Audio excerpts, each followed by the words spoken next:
So what's good? What's good? What's good? Let's discuss this. Why did Meshay Melendez fall in love with Kirkland Warren? Or how did she? This beautiful young lady fell in love with the devil. Terrible human being. Was not shit. But I want to know why did she fall in love with him? Check the story out. You can see in these pictures, right? She's doing TikTok with him. Showing him off. Basically showing him to the world. But this guy was the devil. He was not shit. So how did she fall in love? I'll tell you how. He only showed the good side of himself. He only showed the representative.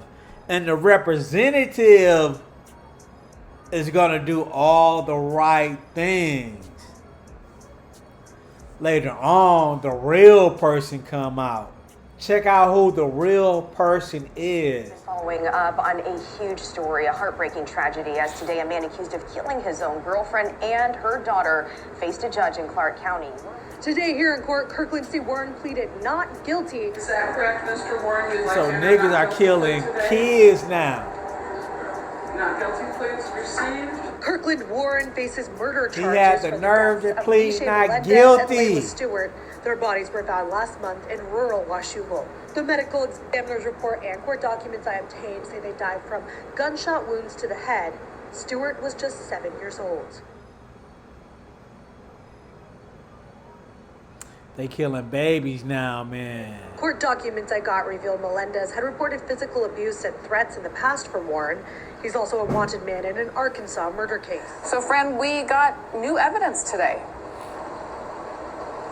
Yeah, Deb, court documents say Warren used Google Maps to save a location of where Meshay and Layla's bodies were found. Think about that. And then in his car, investigators say they found bullet casings, a gun, the location, purse, and clothing where he that buried belonged to the these girls. people at. His appearance was brief on Zoom, and he didn't say anything. But if you're dealing with somebody that has no problem shooting at people and pistol whipping women, why would we let them out on the street? Prosecutors asked the judge to deny bail. We have a case here of a 7-year-old girl that was shot and killed. There was a no contact order at the time of the murders that prevented him from even having contact with Ms. Melendez. Additionally, the defendant has a murder charge out of the state of Arkansas where bail was once at $250,000, and they revoked that bail. For all those reasons, we ask that the bail be denied. We're going to But police are calling Meshay Melendez's boyfriend a person of interest in their disappearance, and court documents point to a history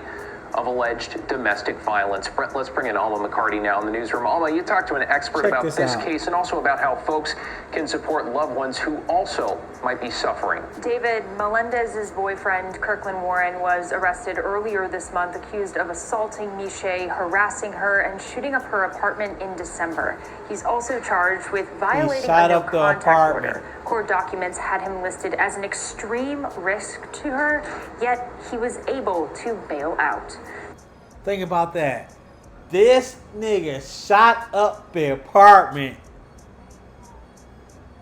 after a court order was filed, and somehow he got away.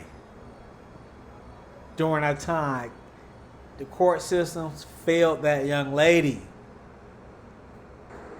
The trouble is when we have a legal system with district attorneys and judges, they are horribly undertrained in domestic violence. They know laws, but they don't know a perpetrator. They don't know the characteristics of a perpetrator, and they don't know what they do to a victim. Well, an Arkansas man named a person of interest in the disappearance and death of a Washington state mother and daughter remains behind bars tonight, but this is not the first time he's been in trouble with the law. In fact, he is still facing a murder charge here in Arkansas. THV 11's Ashley Godwin finds out how this man slipped through the cracks of the justice system. Obviously, it's always a possibility that when the individual's out on bond, other crimes could be committed. 27-year-old Kirkland Warren is from Arkansas, but is currently sitting behind bars in Vancouver, Washington.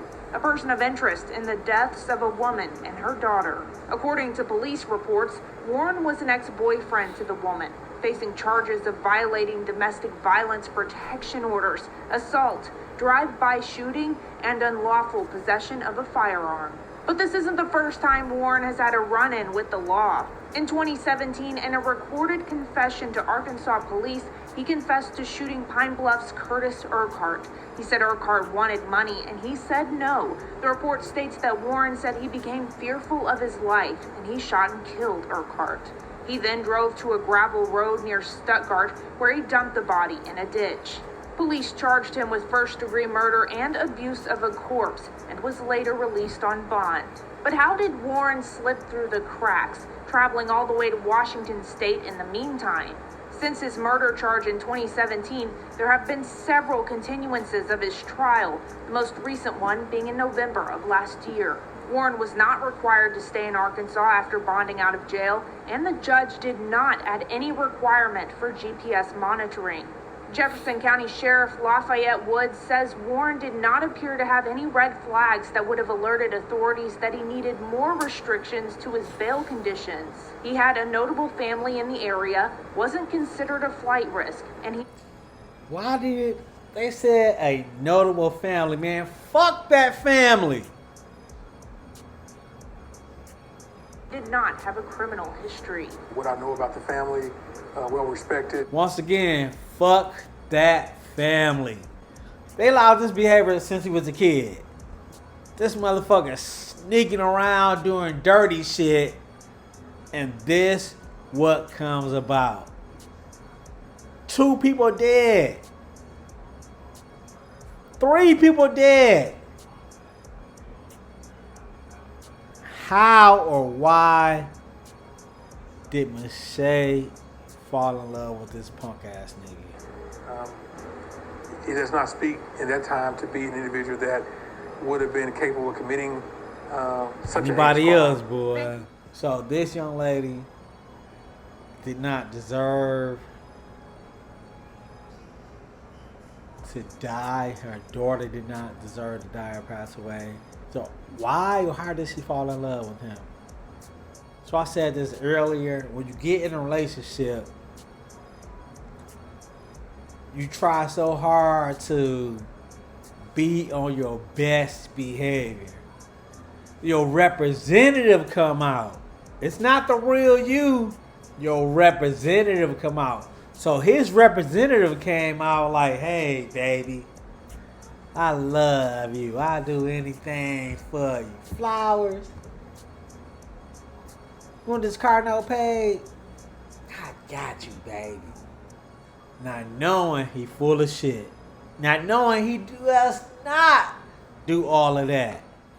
The first argument come up over some bullshit.